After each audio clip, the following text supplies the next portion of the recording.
What's going on? How could I help? So basically we did talk before, but a lot has changed since then. The other day, so my diagnostic was at 151. My biggest struggle was also always RC, because English is my second language. It's just harder for me. But the other day I hit my first 170, which is really exciting. But I've been going downhill since. Like yesterday, I got a 162. After getting a 170, I got a 162, and that's when I'm like really concerned. I got thrown like a weird logic game in there that had patterns, but I'm just afraid because my test is in July, and I don't know if I should be taking practice tests every other day or if I should like go back and like look at foundation skills and stuff. Yeah, I hear what you're saying. And it's definitely discouraging to get those score drops so close to the exam. Yeah. First off, I want you to know that you shouldn't place too much stock in any one particular exam result. There's fluctuations are totally normal. Having off days is totally normal, especially if there's a weird curveball game in a particular exam. What's much more indicative of where you stand is the average of the most recent 5 exams you've taken over a relatively short period. So next week you might go up. You might even go above your average. And then there's things like sleep and diet and all the other stuff that can have an impact. So just consider all of that as well. I wouldn't stop doing full-length exams with the exam less than a month away. So keep those up. But if you notice any weak areas that you may want to drill, then do that.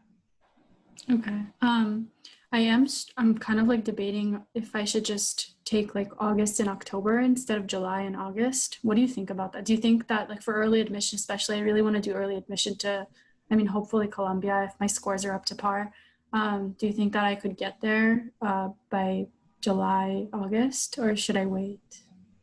It's impossible to say whether you could get there, but I can say that applying early matters much less than it used to. And taking August and October is totally fine. You take those exams, you apply, you're still pretty early in the cycle, actually. Even November would be okay. And obviously that's beyond any cutoff for early binding decision and programs of that nature. But in general, rolling means that, in general, the process is rolling, and applying early doesn't actually matter that much, even despite that. So it sounds like you'll feel more comfortable going for August and October. So that's what I would do if that's the case. Okay. For reading comp, I'm just like, since my diagnostic, my reading comp just hasn't improved. It's the other sections that are like the reason for my improvement of score. I get -10 to -7 on reading comp. I read like the LSAT trainer, and I did a little bit of blueprint and a little bit of power score, but I just really feel like there's not a strategy. I feel like it's just reading it and figuring it out.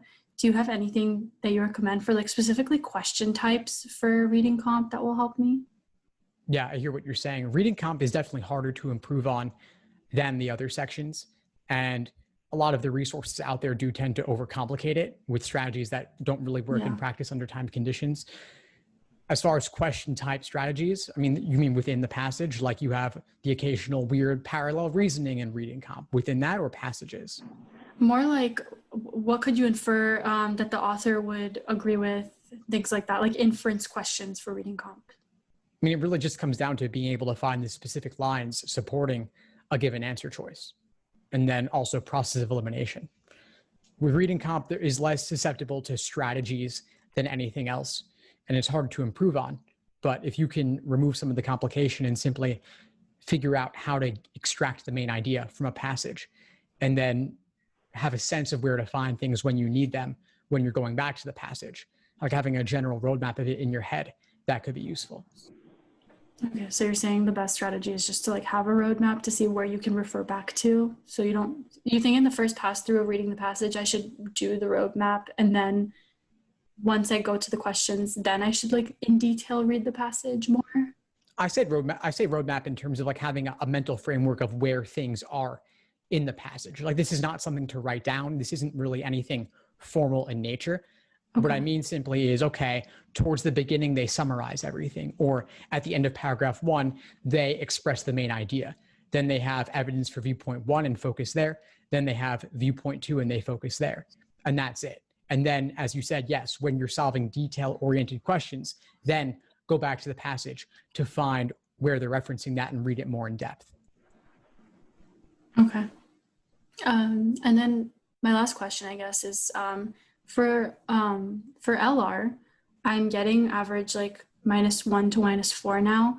And I know like I'm prephrasing without even thinking. It's like very natural to me. It just clicked, but I don't identify the flaw. I just know there is the flaw, and like I kind of know what's going on, and I just answer it.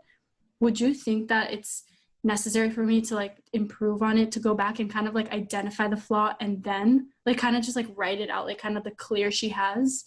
Or do you think that it's fine for me to continue like this? I think it's important to be able to prephrase the flaw in the stimulus. The answer choices only make sense in the context of the stimulus, and since you're looking to identify a flaw, you're attempting to articulate it. There's no ambiguity around it. Like the flaw is the flaw. They're not opening the door to new information where it could be a variety of things. So if it requires slowing down, especially if you're giving yourself more time to study for this, to more deeply understand a stimulus, an argument, then it's worth doing that. Okay.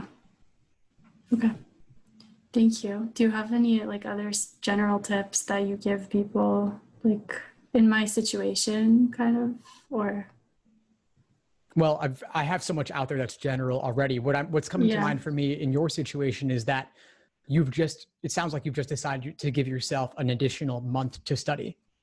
And so if that is what you're doing, then try to process that and reduce your stress a little bit around this, because it doesn't have the same urgency anymore.